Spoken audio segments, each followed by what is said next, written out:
Ces deux hommes sont nés à la même seconde. Pourtant, l'un a 25 ans et l'autre en a 85. Ce n'est pas de la magie, c'est la loi la plus cruelle de l'univers. Et si je vous disais que le voyage dans le futur est non seulement possible, mais qu'il est prouvé mathématiquement?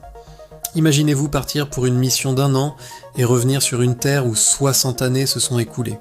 Vos amis, votre famille, tout le monde aurait vieilli, alors que vous n'auriez pris qu'une seule année. Ce n'est pas de la science-fiction, c'est la relativité restreinte d'Albert Einstein. Restez jusqu'à la fin pour voir le calcul qui permet de voyager dans le futur. Ce scénario incroyable est connu sous le nom de paradoxe des jumeaux. Prenez deux jumeaux, appelons-les Hugo et Léo.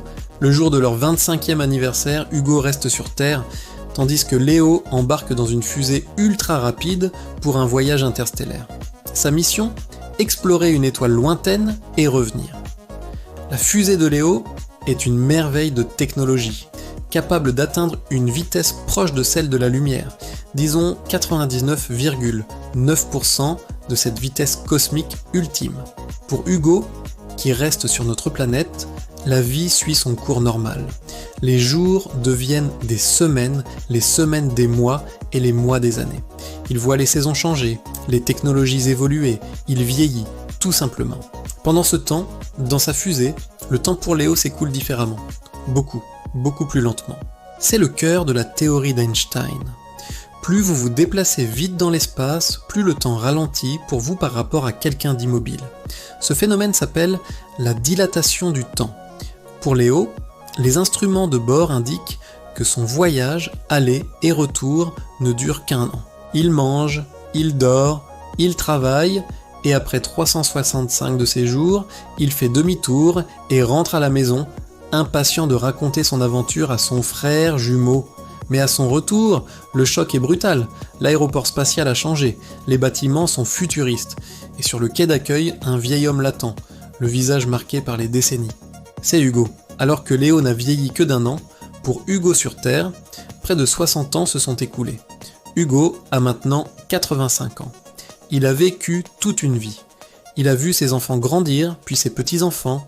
Il a connu des joies, des peines, des décennies de changements mondiaux. Pour Léo, tout ça s'est passé en un clin d'œil. Il a littéralement sauté dans le futur. Il est un voyageur temporel. Maintenant, vous vous demandez sûrement si c'est juste une belle histoire, ou une réalité physique. La réponse est « c'est une réalité ». Ce n'est pas un paradoxe au sens logique, mais plutôt une conséquence contre-intuitive de la structure de notre univers. La dilatation du temps n'est pas une illusion. Elle a été mesurée et confirmée des milliers de fois. Par exemple, les horloges atomiques des satellites GPS, qui tournent très vite autour de la Terre, doivent être constamment corrigées pour ne pas se désynchroniser avec les horloges au sol. Sans cette correction basée sur la théorie d'Einstein, votre GPS vous indiquerait une position erronée de plusieurs kilomètres chaque jour.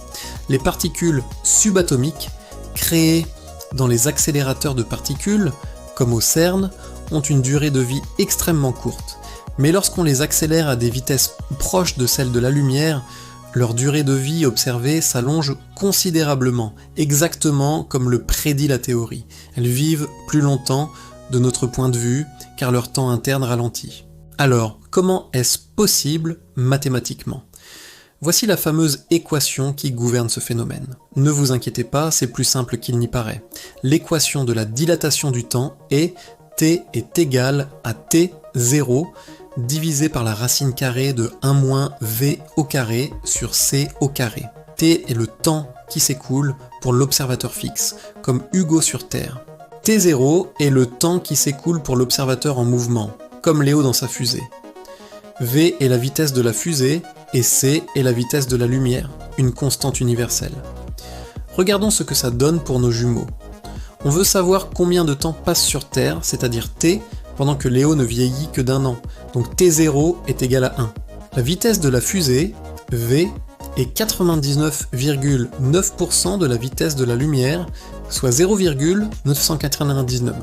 On remplace ces valeurs dans l'équation. V au carré sur c au carré devient donc 0,999 c le tout au carré, divisé par c au carré. Attendez, 22,4 ans, pas 60. Où est l'erreur ? Il n'y en a pas. C'est juste que pour un voyage aussi long, la fusée doit accélérer pour atteindre cette vitesse, puis décélérer pour s'arrêter, faire demi-tour, réaccélérer et enfin décélérer pour revenir sur Terre. Le calcul simple ne prend pas en compte ces phases d'accélération qui sont cruciales et nécessitent la relativité générale. Mais même avec cette formule simplifiée, le résultat est déjà stupéfiant. Pour chaque année passée par Léo, plus de 22 années s'écoulent sur Terre. Pour atteindre un décalage de 60 ans, il faudrait une vitesse encore plus proche de celle de la lumière, quelque chose comme 99,995%. À cette vitesse, le facteur de dilatation temporelle devient énorme. Le voyage dans le futur est donc théoriquement possible. Le seul obstacle, et il est de taille, est la technologie.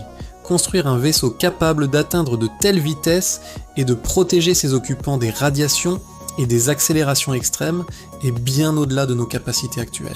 Mais la physique, elle, l'autorise. Vous ne pouvez pas remonter le temps, mais vous pouvez prendre un aller simple pour le futur de l'humanité en sacrifiant tout ce que vous avez connu. C'est une pensée à la fois fascinante et terrifiante. Vous pourriez survivre à tout le monde. Merci d'avoir regardé cette vidéo jusqu'au bout. Si l'exploration des mystères de l'univers vous passionne, abonnez-vous et activez les notifications pour ne rien manquer. Quelle autre loi de la physique aimeriez-vous que j'explore ? Dites-le moi dans les commentaires. À la prochaine.